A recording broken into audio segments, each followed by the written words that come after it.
Imini mayibe yinhle kwabenkosi.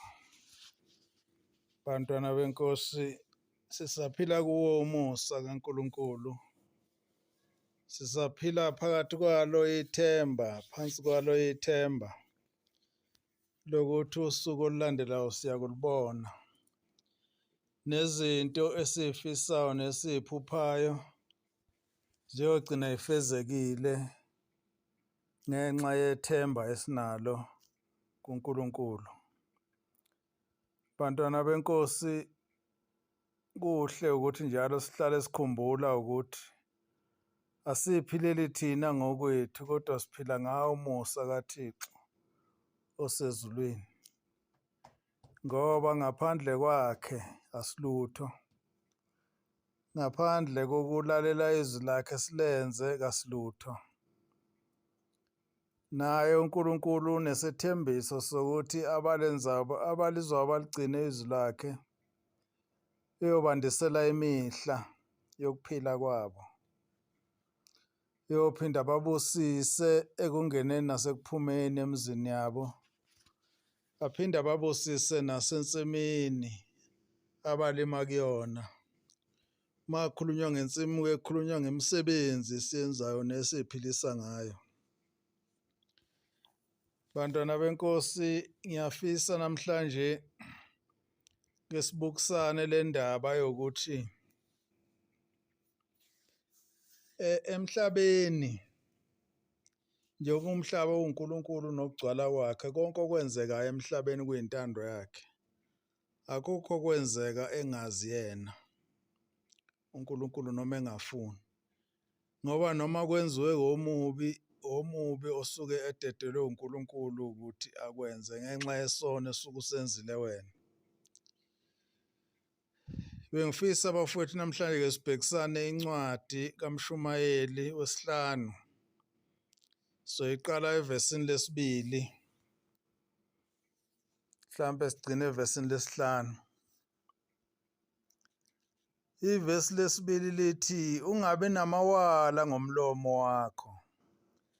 Nenhliziyo yakho mayingasheshi ukukhipha izwi phambi kukaNkulunkulu. Ngokuba uNkulunkulu usezulwini, wena usemhlabeni. Ngalokho amazwi akho mawabe ingcosana. Ngokuba iphupho livela ngemisebenzi eminingi nephimbo lesiwula ngobuningi bamazwi. Lapho wenza isithembiso phambi kukaNkulunkulu, ungalibali ukusifeza. Ngokuba kathokozi ngeziwula. Feza lokhu okwethembisayo. Kungcono ukuba ungenzi isethembiso kunokuba uthembise ungafezi. Bantwana benkosi, le ncwadi ingifikele ngenxa yomcabango okubona izinto ezenzeka ekukholweni, ikakhulukazi lokhu kuhamba kwethu kwaseNazaretha. Lokhu kuhamba kwethu sakufundiswa uShembe. uShembe wafika wasifundisa ukuthi uNkulunkulu usezulwini njengoba kusho le ncwadi, kodwa thina futhi sisemhlabeni. Shembe wasifundisa futhi ukuthi konke esinakho kuvela kuNkulunkulu.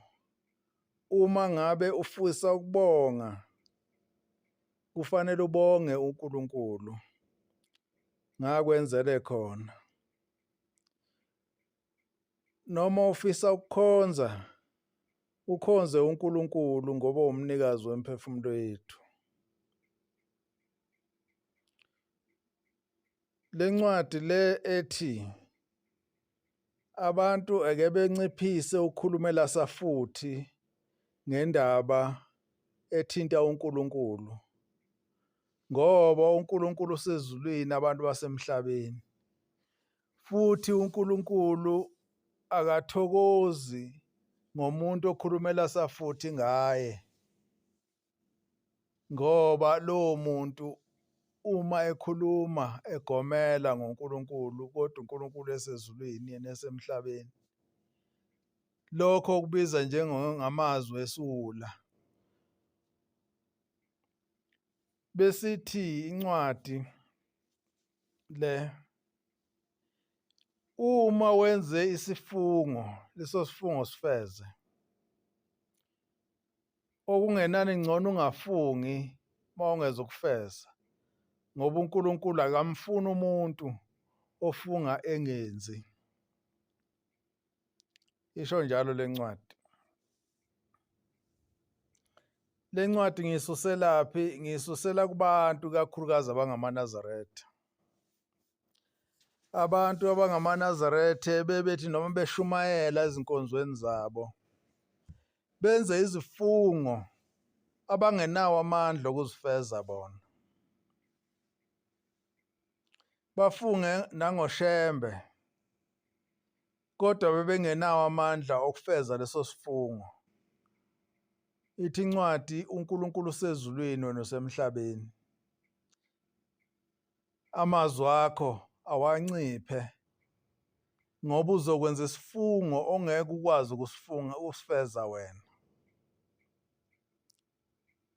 Uma ngabe ukhuluma nomuntu utshela umuntu mhlawumbe ohluphekileyo noma akabatholi abantwana noma akawutholi umsebenzi noma uyagula uphethwe ukufa okuthizeni okumgulisayo, ubusuthi wena ushembe lokho kufa engakwelapha. Ukufunga lokho. Ukufunga lokho uyafunga ngoshembe ukuthi ushembe angakwelapha. Kodwa awunawo amandla okufeza leso sifungo wena. Wethemba ukuthi ushembe angasifeza. Uma ngabe ushembe lo muntu engasaphili njengokwesifungo sakho, ubani lapho wehlulekile? Umuntu uzothi ushembe wehlulekile kanti akwehlulekanga ushembe, kuhluleke wena ofungile ngoba ufunge ngento ongenawo amandla okuyifeza.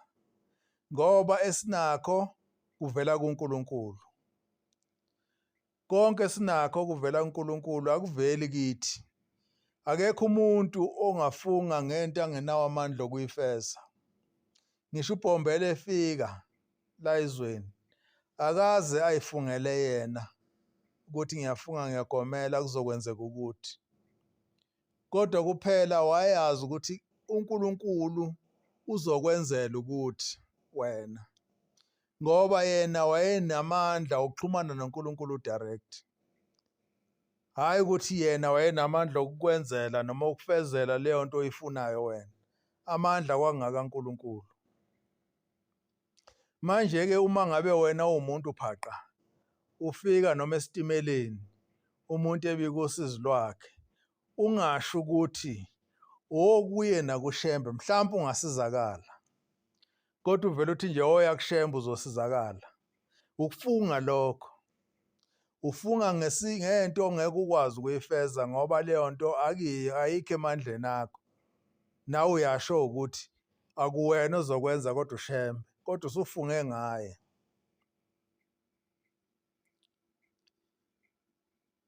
Manje uma umuntu engasasizakala egcineni ubani ozosolwa?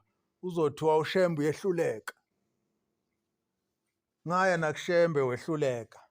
Akakwazanga ukungisiza. Manje ke kuba kuhle ukuthi umuntu mefisa ukushumayela ashumayele ngento eyiqiniso namandla ayo. Ngoba uma ungenawo amandla leyo nto wethembele ekukholweni. Ukukholwa kuthiwa ukwethemba into engabonwayo. Ukwethemba into engabonwayo ukukholwa. Ukuthi ukwethemba into ongazi noma ikhona noma ayikho. So ke thina sikhulela sazi ukuthi umuntu mangabe enento emkhathazayo, umuntu ongumNazaretha ethi okuyoyibika kushembe. Engasho ukuthi okuyoyibika kushembe uzosinda.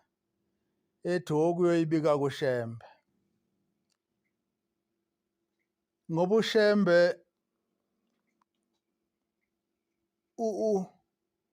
into wasuke ezoyenza noma esuke uthi ngolwazi lwasifundisa lwathi uma ngabe ucela wothi ucela uNkulunkulu kaShembe akwenzele lokho okucelayo, ngoba izicelo zethu naye uShembe uzedlulisela kuNkulunkulu. Kunezinto ezike zehlela umuntu, hayi ngoba uNkulunkulu engenamandla okumsindisa kuzo, kodwa ngesizathu thizeni mhlambe sakhe lowo muntu noma sabazali bakhe, leyo nto leyo emhluphayo ingasuki kuyena.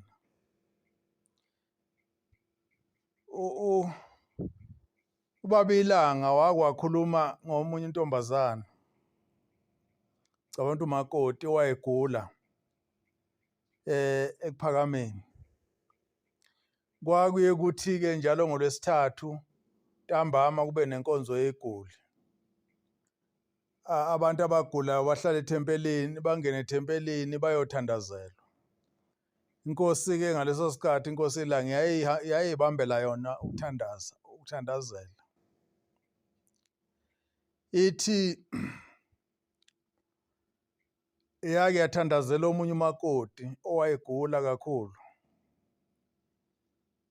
Ithe mayimthandazela kwase kukhuluma umoya, ngizothi umoya wedimoni kulo makoti, lathi hawu Shembe udlala ngesikhathi sakho, lona ngeke azasinde.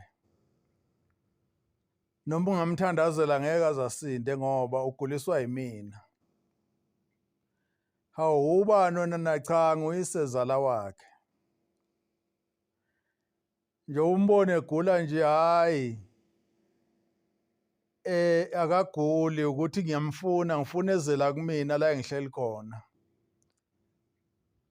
Hawu wena uhleliphi? Hayi ngihleli la endaweni ebandayo enosizi, usizi lwakhona kalinqamuki. Hawu yini? Hayi lo makoti lona sasenza naye izinto lapha emhlabeni, sithakatha naye, ngithuma yena, sibulala abantu ngokuthakatha.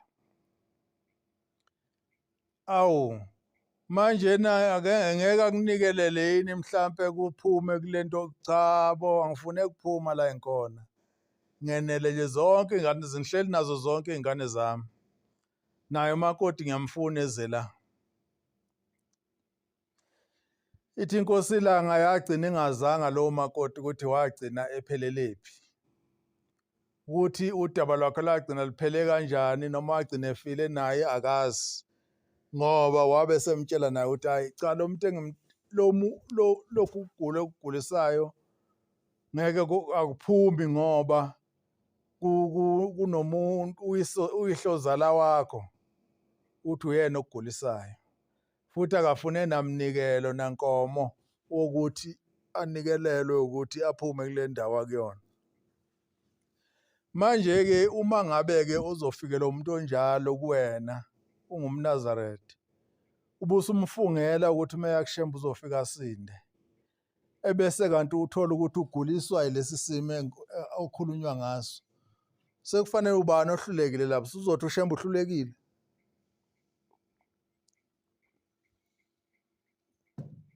Cha maNazaretha, ulimi lwala ekhaya lwakithi eNazaretha luye luthi lolu daba lwakho okuyolubikela uShembe mhlampe uzosizakala noma mhlampe isixazululo sizoqhamuka.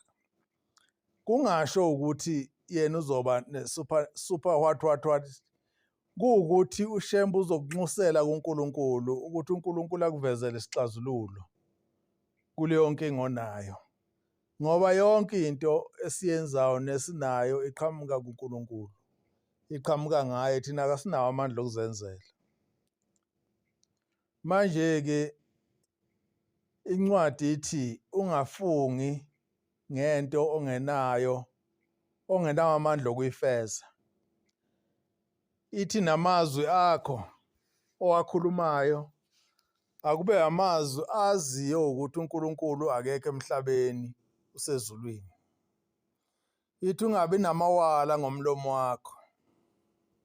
umlomo wakho awungabi namawala, awuthi uma ukhuluma ungakhulumi uzwengeze, uzunabe, uzudlule emgomeni wento oyikhulumayo, ngoba ngaleyo ndlela usuwenza isono, ngoba usuwenza ithemba, usuthembisa ngento ongenawo amandla okuyenza. Ungabi namawala ngomlomo wakho, nenhliziyo yakho mayingasheshi ukukhipha izwi ngoNkulunkulu. Inhliziyo yakho ayingasheshi ukuthi ithi hayi wena uShembe uzokulungisela lokhu, ngoba khona abantu bebebuze bethi, hawu, ngoba usibanibani osibanibani unayo, uyinazaletha, unayo le nkinga enginayo mina, kungani pho uShembe engamlungiseli yona mase ezolungisela mina? Khumbula omunye umama engangahamba naye ngelinye ilanga, ngihamba nje ngemoto bese kunawo mama ababili la emotweni, omunye umNazaretha omunye akayiye. Usethi lo mnye, hey, uyafa amathambo, isifo samathambo. Usethi omunye umama, hayi okuye kuShembe azophela. Usethi lo mama uphethwe amathambo, hawu, abantu bakwaShembe sishana bulayini lapha eklinikhi siyolanda amaphilisi amathambo. Anti uyayizwa-ke leyo nto. Lo muntu uyabuza ukuthi ngoba phela laba bantu sigula nabo ngezifo ey'fanayo, wena usuthi manje angiye kuShembe, uzongisiza kanjani mina ehlulwe ukusiza abantu bakhe? Cha bo, uShembe uyasebenza impela, uyakwazi ukukulekelela ey'ntweni ey'thize, kodwa akudingi ukuthi wena ongumNazaretha ubusufunga ngaye ngoba unawo amandla okumfunga, futhi lo muntu awazi ukuthi unani. Ingakho ngithi kuye kuthiwe okuyobika nakuShembe, ngoba uma kuwukufa okufakwe imimoya, lokho kufa uShembe uzokuqeda. UNkulunkulu uzokucelela uNkulunkulu akuqede. Uma kuwukufa ongenxa yezono zakho, uNkulunkulu uzokucelela intethelelo uNkulunkulu, uShembe uzokucelela intethelelo uNkulunkulu akuzwele kulokho kugula kwakho,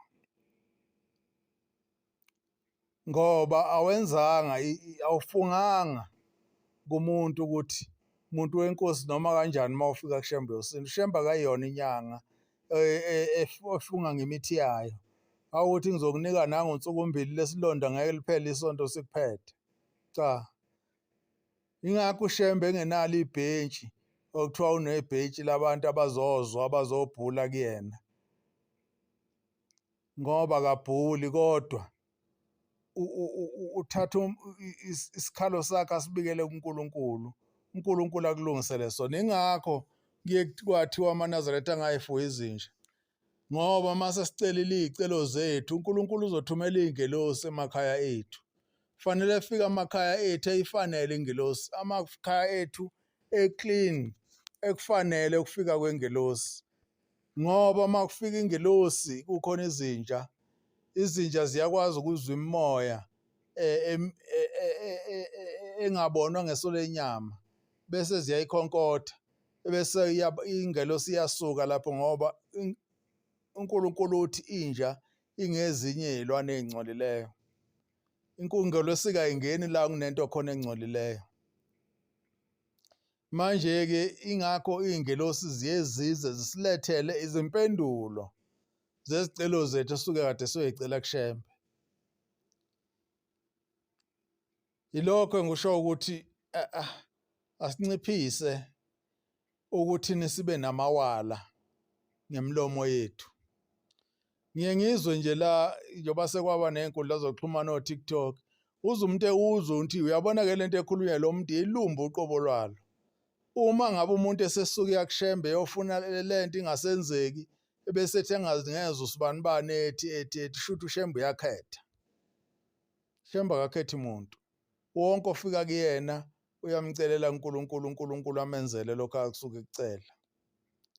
Kodwa manje uma ngabe kuwukuthi wena muntu uwena wenza isono sokuhamba ufunga ngento ongenawo amandla okuyifeza wena, leso sono manje bese usiphushela kuShembe ngathi uShembe uyisehluleki. asilungise ulimi lwethu ofanele sisilungise, ngoba uNkulunkulu akayithandi abantu abenza izifungo abangeke bayifeze. Ingakho ethi kungcono kuba ungenzi isethembiso kunokube uthembise ungafezi. Kungakuhle bantwana benkosi uma ngabe singamlekelela uShembe ngokuthi sifundise okuyikho, singafundisi okungekhona. Akusizi ukuba nenqwaba yabantu kodwa abantu abangalazi izwi likaShembe ukuthi liyinto enjani. Bengakuhle simelekelele uNkulunkulu ekuthenini siqondise ulimi lwethu, siqondise nokukhuluma kwethu ngendlela yena ayifundisayo. Inkosi ibusiseni kuzwile.